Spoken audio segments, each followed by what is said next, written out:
নমস্কার বন্ধুরা, cooking with ভূতু চ্যানেলের একটি নতুন ভিডিওতে আপনাদের সবাইকে স্বাগত।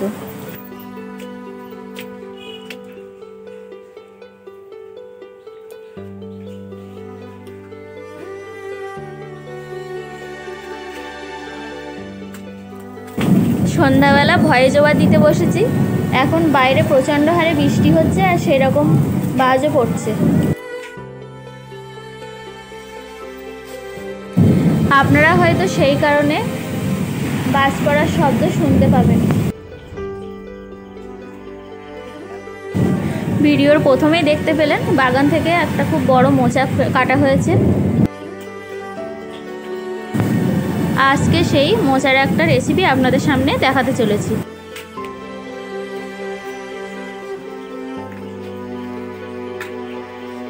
আজ রান্না করব অনুষ্ঠান বাড়ির স্টাইলে মোচা চিংড়ি।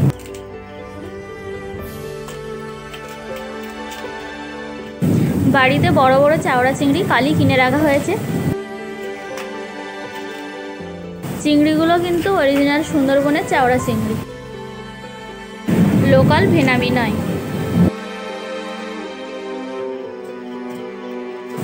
মোচাটা মায়ের কাছে দিয়ে দিয়েছি। আমি অত ভালো কাটতে পারি না, মা খুব সুন্দর করে কাটতে পারে। দেখুন কত সুন্দর করে মা কেটে নিচ্ছে মোচাটা।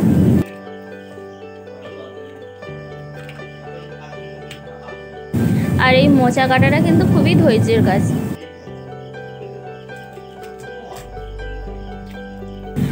অবশ্য অনেকেই এখন মোচা বাজার থেকে তো কাটিয়ে আনে।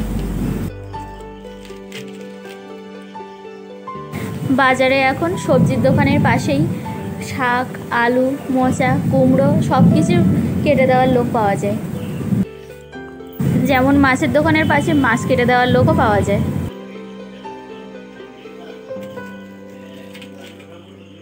তবে বাজারের মোচাগুলো এর মতো হবে কিনা বলতে পারছি না, কারণ সেগুলো তো অনেক দিন আগেই পেড়ে রাখা থাকে। আপনারা অনেকেই জানেন মোচা কিন্তু কলা গাছের ফুল।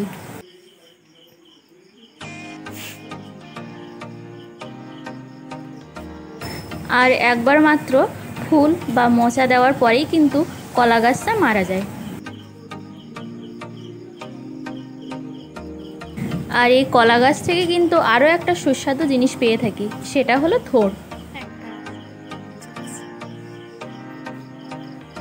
আর সেটা কিন্তু কলার কাঁধি কাটার পরেই মাঝখান থেকে কলা গাছটা চিড়ে ফেললেই সেই থোড়টা পাওয়া যায়।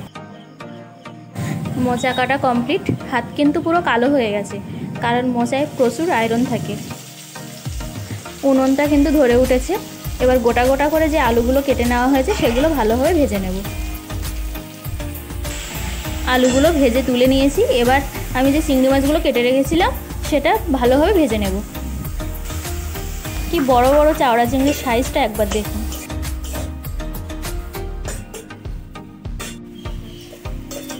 চিংড়ি ভাজা কিন্তু কমপ্লিট হয়ে গেছে। এবার আমি চেরা কাঁচা লঙ্কাগুলো ওর মধ্যে দিয়ে দিলাম। এখানে মোচাগুলো কিন্তু আমি আগে প্রেসার কুকারে 1-2 সিটি মেরে সেদ্ধ করে নিয়েছি। পুরো সেদ্ধ করবেন না, তাহলে কিন্তু গলে যাবে। আমি এবার মোচাগুলো ভালোভাবে কষিয়ে নামিয়ে নিলাম। এবার আমি ফোড়ন দেব। মোচা রান্নার ভিডিও কেমন লাগলো আপনাদের জানাবেন অবশ্যই।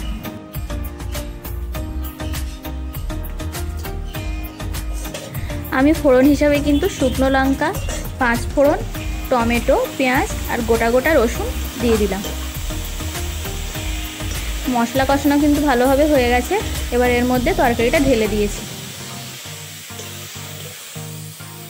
মোচার তরকারিটা কিন্তু আমি খুব ভালোভাবে কষিয়ে নিচ্ছি। নেব। এরপর আমি সব মশলাগুলো একে একে দিয়ে দেব।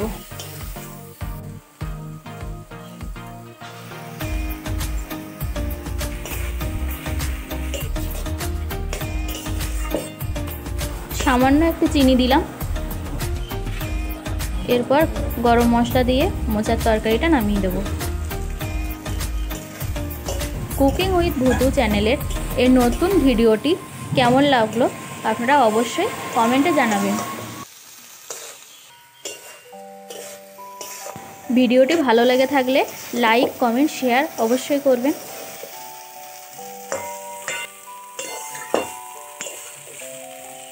কোনো নতুন বন্ধুর ভিডিওটি ভালো লেগে থাকলে কুকিং উইথ ভূতু চ্যানেলটি অবশ্যই সাবস্ক্রাইব করবেন। এরকম নতুন নতুন রেসিপি পেতে কুকিং উইথ ভূতু চ্যানেলটি নিয়মিত ফলো করবেন। আজ তাহলে এই পর্যন্তই। সবাই ভালো থাকবেন, সুস্থ থাকবেন, কুকিং উইথ ভূতু চ্যানেলের ভিডিও দেখতে থাকবেন। টাটা।